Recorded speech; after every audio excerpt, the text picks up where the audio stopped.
Hey guys, welcome to episode 4 of Romp Chess Rating and Climb. Today is April 21st, 2025. Yesterday was my birthday. I'm 62 years old, so I'm old enough to know better, but still too young to care. My ELO is currently at 468, so for a belated birthday present, I'd really like to get it up above 500, so let's hit the play button and just jump right in and see how it goes. So we're searching for an opponent, and I've got MLK59. It looks like from France. So let's open with the good old standby E4. And black responds with E5. Let's bring the 9 out to F3. Let's see what black. Oh, so pretty aggressive. Black is bringing the queen out straight away, hitting my 9 here, which is really no threat. So I do have to kind of watch this diagonal here. If I ended up taking this this pawn, let's see what happens. So if I push here and black takes back and I take, I'm still covered by the queen. So yeah, so let's go ahead and be a little bit aggressive and fight for that center and see what black decides to do here. Okay, and they do take. So let's you know what, let me think about this for a minute. So I could go ahead and take back here straight away, but another option is to kick the king, because this e5 square is covered by the by this knight, and then I would still be putting pressure on this pawn. So yeah, let's go ahead and kick this queen. I also have this this bishop looking down this diagonal here. So the queen can't go here, can't go here. This square is covered by the knight. So we're making another queen move. So I definitely want to take back the pawn, and I could take with the knight here. Or I could go ahead and bring my queen out, or I could just simply develop my bishop to here. I'm still currently not terribly worried about the pawn, although a push will be covered by the queen here. I'll tell you what, let's go ahead and take with the knight. See what black decides to do. Okay, got a check right off the bat. So what counterplay do I have here? The queen is currently protecting here, so the knight's not in trouble. The queen, the pawn is hanging, that's for sure. I can block here, so let's do that. Let's go ahead and block with the bishop. Now the queen's probably going to take the pawn, so the queen is coming after the rook. So the queen is attacking here, attacking here, attacking here. If I go here with the bishop, that square is covered by the knight, so the queen wouldn't be able to take the rook, wouldn't be able to take the pawn, wouldn't be able to take here, can't go here, can't go here. So it looks like that's my best move. Yeah. There we go. So my pawn structure is pretty much destroyed on this side, so I definitely need to be thinking about castling long. It's really unusual to bring the queen out that early, and black has no other pieces developed. They just immediately started bullying me with their queen, and I really don't appreciate that. I do not appreciate that one bit. So let's see what they decide to do. And they move the queen away. So they're attacking bishop here. Do I have another kick? So I'll need to leave the rook where it is to protect this pawn. The knight is currently covered by the queen here. Can I just play a normal developing move at this point? That's what it looks like my best bet's going to be. If I bring the knight to there, which is just a normal developing move, the queen's really currently no threat here, although it kind of looks pretty intimidating because this square is covered, this square is covered, the bishop's protected. So yeah, let's just go ahead and play a normal developing move.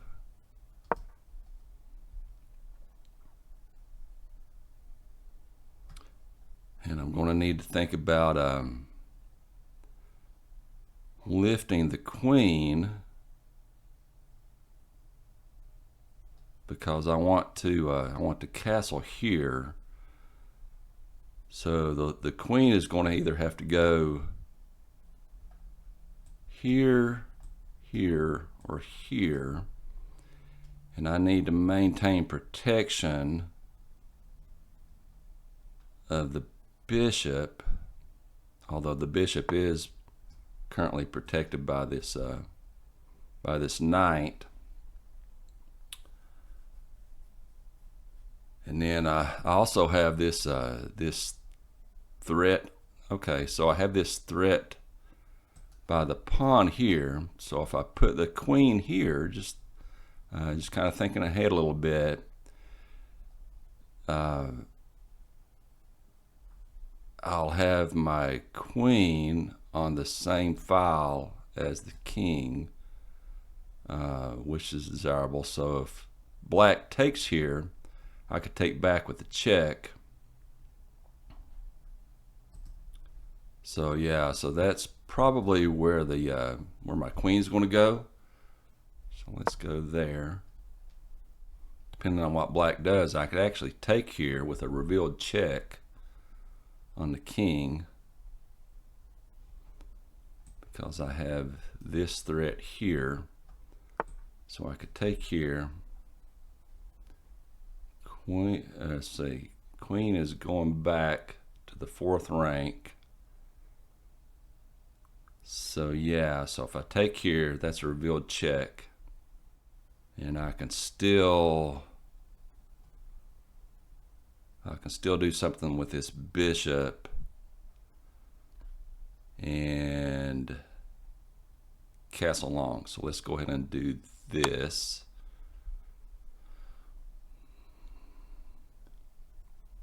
Now the king has been checked, so they can either move the king to one of these two squares. They can block with the bishop, block with the queen, or they can block with the knight. Material is even at this point. Let's see what black decides to do. They have 12 minutes, a little over 12 minutes. And I've got 8 minutes and 22 seconds, which I'm not too terribly worried about my time at this point. That black king is just really exposed, which, you know, my king is exposed as well. But my pieces are a lot more active. The only piece that black has active is the queen, which is, you know, like I said, being really annoying. Do they even know that yesterday was my birthday? You know, clearly not. They didn't bring a present. They just come with aggression right off the bat. So, you know, I'll go ahead and ask the romp chess community. You know, what would you do in this position if you were black? What would you be playing? I would assume that that kind of the mentality for bringing the queen out right out of the bat like that, especially playing basically the beginner level ELO, is to just kind of play hope chess and wait for a blunder. So they decide to block with the knight. And what I'm going to do is I'm going to take here, and they'll probably take back with the bishop, but now the bishop is pinned, so this diagonal is covered by the light square bishop. Otherwise, I would go here and kick the queen and also hit this bishop, but I can't do that. However, I can move this knight. I can move this knight, which will threaten the bishop, and then queen there would be, well, no, that wouldn't be checkmate because it's covered by the queen, but it would be a threat. It would be a serious threat. So, or do I want the castle? This knight is being hit by the queen, so it's hanging. If I move my bishop to there, that'll prepare the castle and protect my knight there and also my pawn. But it does remove the pin on the bishop.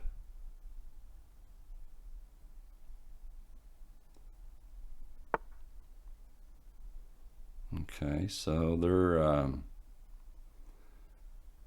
they're pushing here. I still can't go there because the light square bishop.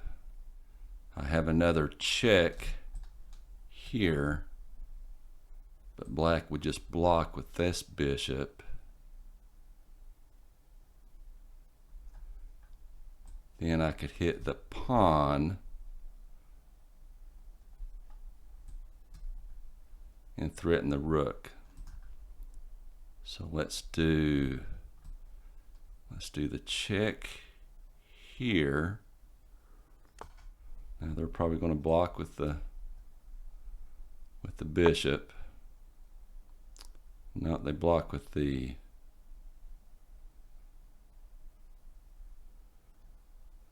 knight.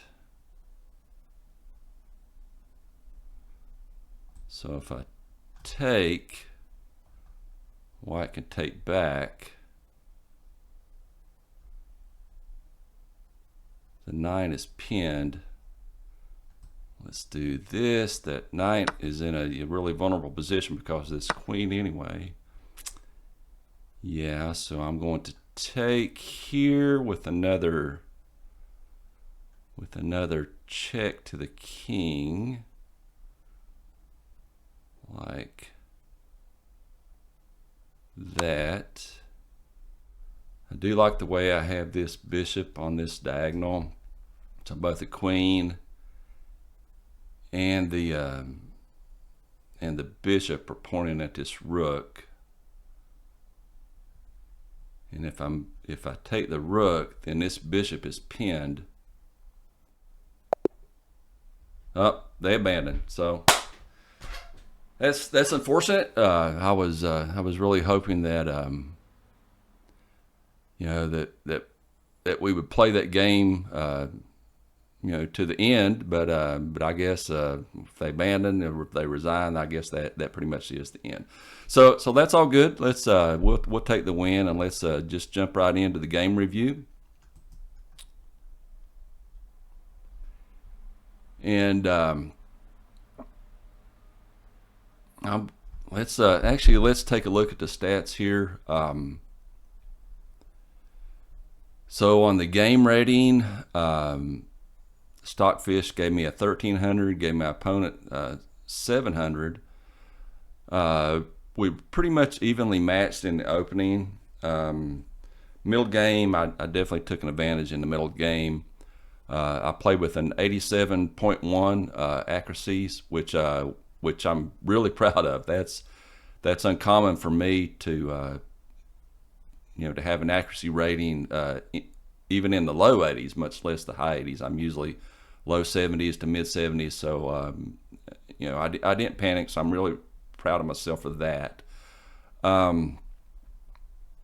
Neither one of us really had any blunders, misses. My opponent had one mistake.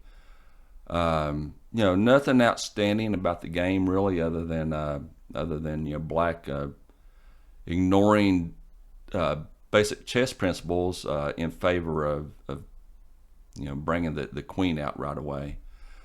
So, but let's take a look at the analysis and just go through this right quick.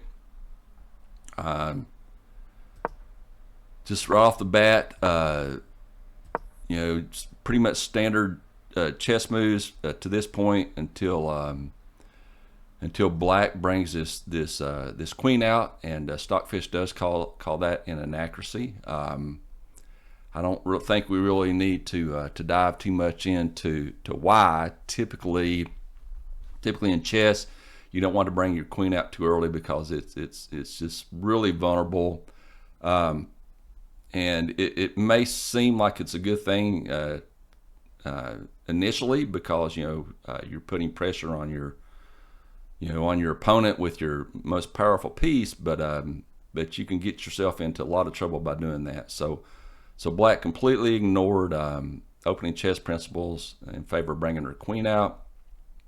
Another mistake that they made was putting their queen on g6, and then Stockfish actually called this move where I took the pawn an inaccuracy, and I see why it was, because Black took advantage of my positional error, and they got really aggressive with that queen. I was able to kind of squirm my way out of it, but it made me a little bit nervous there for a minute. Going on down to move 8 is another mistake by Black, and at this point, when Black pushed this d pawn to d6, as I pointed out in the game, that's just inviting me to open up this file to the king. So that was probably not a wise decision for Black, and at this point looks like Stockfish has given me a plus 3.4 advantage. And then another mistake by Black on move 9 is when they move the queen yet again. And then, pretty much some standard moves. We're just kind of like dancing around here. I'm just trying to keep my pieces protected. Looking for a way to take advantage of this king kind of being stuck in the middle here. I'm actually kind of surprised that Black chose not to castle. They had a really good opportunity to castle right here, put their king in a safer position, and that would have completely changed the dynamic of the game. But they didn't do that. They just kept playing aggressively. Let's see, where are we? Let's go all the way down to move 13. They made another mistake. So they bring this 9 out to block the check, but this 9 is actually pinned. So this knight can't move because the queen has magic X-ray vision. So it's X-raying right through this knight, looking at this king. So the knight can't move. It can't take here. Maybe that's what they were thinking. I'm not really sure. But moving on, just a couple more moves left. So I took instead, and when they take back, I take with the queen, and at that point they decided to resign. And so if the game had continued, I would have checkmated eventually, because like I said, I had the rook here. Then from there I could have gone on and taken the bishop, and they would kind of like been stuck on the back rank here, since they chose not to castle. But anyway, guys, thanks for tuning in. That's another episode of Romp Chess Rating Climb into books, and I will say that since episode 3, I made a couple changes. The first change that I made was the appearance of my board. So I went to a wood grain board, which I really like, and I went to more of a standard black and white motif for my pieces, which I also really like. I think it makes the pieces a lot easier for me to see, I know, as a player, and hopefully it makes it easier for my audience to kind of track my moves. And also, I worked extensively with the help of my son Logan. Yesterday, we worked probably about 5 hours on dialing in the sound. So hopefully the sound quality is a lot better than it was in episode 3. Feel free to comment in the comments below and let me know what you think. And having said that, I'm going to wrap it up, and we'll see you guys soon with another episode of Romp Chess Rating Climb. Bye, guys.